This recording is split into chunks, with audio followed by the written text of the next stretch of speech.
इस एपिसोड के स्टार्टिंग में हम देखते हैं कि होली सन चैन साओ के ऊपर अटैक करने के लिए मल्टी स्वॉर्ड फॉर्मेशन को एक्टिवेट करता है और फिर इन सभी स्वॉर्ड्स को कंबाइन करके एक जॉइंट स्वॉर्ड में कन्वर्ट करता है।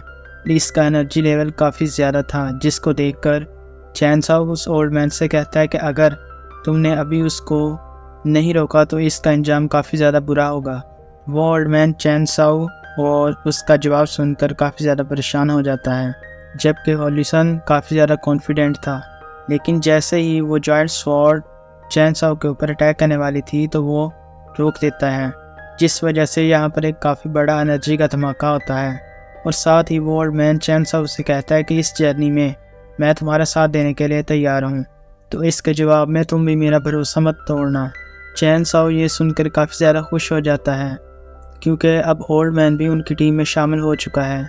वहीं दूसरी तरफ होली सन उस ओल्ड मैन की पावर को देखकर काफ़ी ज़्यादा हैरान हो जाता है, और फिर जैसे ही वो ओल्ड मैन होली सन के ऊपर एक एनर्जी का ब्लास्ट करता है तो होली सन काफ़ी ज़्यादा दूर फेंक जाता है, और अब वो होली सन चैन साओ को छोड़कर उस ओल्ड मैन के पीछे पड़ जाता है। तभी उस होली सन के 2 सर्वेंट आकर उसे खड़ा करते हैं, और साथ ही अब होली सन को काफ़ी ज़्यादा गुस्सा आ जाता है। वो ओल्ड मैन से कहता है कि आखिर तुम्हारी हिम्मत कैसे हुई मेरे ऊपर अटैक करने की, और इसके बाद वो अपने सर्वेंट से उन्हें पकड़ने के लिए कहता है। तो ये सुनकर उसके सर्वेंट्स जल्दी से उस ओल्ड मैन के ऊपर अटैक करने के लिए आगे बढ़ते हैं, लेकिन उनके अटैक्स को ओल्ड मैन एक बैरियर बनाकर रोक लेता है, और फिर उनके ऊपर एक एनर्जी का ब्लास्ट करके उन्हें काफ़ी ज़्यादा दूर फेंक देता है। अपने सर्वेंट्स को इस तरह मार खाते हुए देखकर होली सन अब और भी ज़्यादा टेंशन में आ जाता है, और इसीलिए अब वो उनको धमकियाँ देने लग जाता है। वो उनसे कहता है कि आज तुम लोगों ने यहाँ पर एक काफ़ी ज़्यादा बड़ा क्राइम किया है, और इसके लिए तुम्हें गैंडा सिटी कभी भी माफ़ नहीं करेगी। तो इसके जवाब में चैन साओ से कहता है कि तुम्हारे जैसा एक 7th ग्रेड का मामूली मेडिसन किंग अब गैंडा सिटी को रिप्रेजेंट करने वाला है। और इतना कहते ही अब चैन साओ उसके ऊपर अपने विंड मैजिक का इस्तेमाल करता है, जिसके बाद चैन साओ उसे खींचकर अपने पास ले आता है और उसका गला पकड़कर उसे ऊपर हवा में उठा देता है। ओल्ड मैन और मास्टर जाओ इस सिचुएशन को देखकर काफ़ी ज़्यादा घबरा जाते हैं। और अगर बात करें होली सन की, उसकी अकड़ अभी भी कम नहीं हुई थी। वो कहता है कि मैं गैंडाओ सिटी का प्रिंस हूँ, और अगर तुम्हारे अंदर ज़रा से भी हिम्मत है तो मुझे मार कर दिखाओ। तो इसके जवाब में चैन साओ उन सभी से कहता है कि आप सभी ने सुना ना, इसने क्या कहा। ये चाहता है कि मैं इसे मारूं, क्यों ना मैं इसकी ये ख्वाहिश भी पूरी कर दूं। और इतना कहते ही चैन साओ उसके ऊपर चांटों की बारिश कर देता है, कभी यहाँ से कभी वहाँ से, कभी यहाँ से कभी वहाँ से। तो इसके जवाब में होली सन कहता है कि तुम्हारी हिम्मत कैसे हुई मुझे चांटा मारने की। तो इसके जवाब में चैन साओ उसके ऊपर एक काफ़ी ज़्यादा पावरफुल पंच करता है, जिससे होली सन दूर जाकर सीढ़ियों से टकरा जाता है।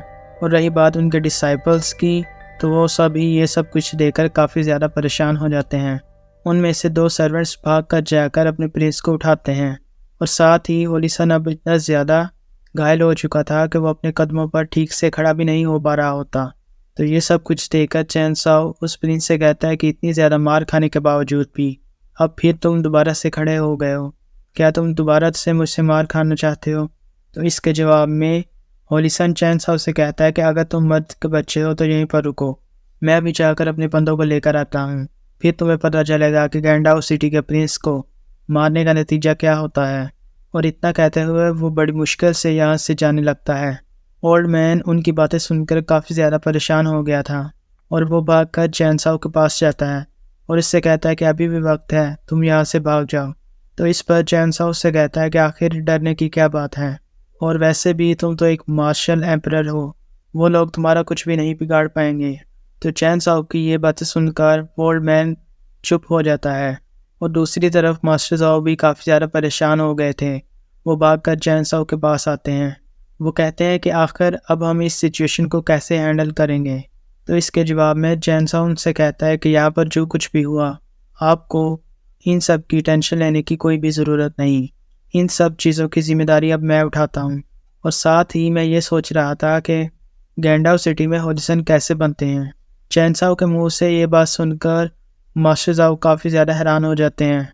वो पूछते हैं कि चैन साओ, क्या आप सच में एक सेंट बनना चाहते हैं, और अगर आपको ऐसा करना है तो आपको सबसे पहले 7th ग्रेड का मेडिसन किंग बनना पड़ेगा, और इसके लिए और इसके लिए एज लिमिट काफ़ी ज़्यादा कम है और वो भी सिर्फ 40 साल की उम्र में। और साथ ही मैं आपको ये इन्फॉर्मेशन देना चाहता हूँ कि हमारे गैंडाओ सिटी में अभी सिर्फ 3 होली सन हैं और वो तीनों ही डैन पवेलियन के डिप्टी मास्टर्स हैं। तो मास्टर जाओ की ये बात सुनकर चैन साओ कुछ सोचने लग जाता है और साथ ही मास्टर जाओ चैन साओ को बताते हैं कि टोटल 4 होली सन थे, मगर हाल ही में उनको इस शहर के बाहर किसी ने जान से मार दिया। जिस पर चैन साओ उनसे कहता है कि 7th ग्रेड मेडिसिन किंग, ये तो काफ़ी ज़्यादा आसान है, तो फिर देर किस बात की है, चलो मैं भी ये टेस्ट देकर देखता हूँ। और फिर चैन साओ सियायू से कहता है कि तुम मुझे assessment hall of medicine king के पास लेकर चलो।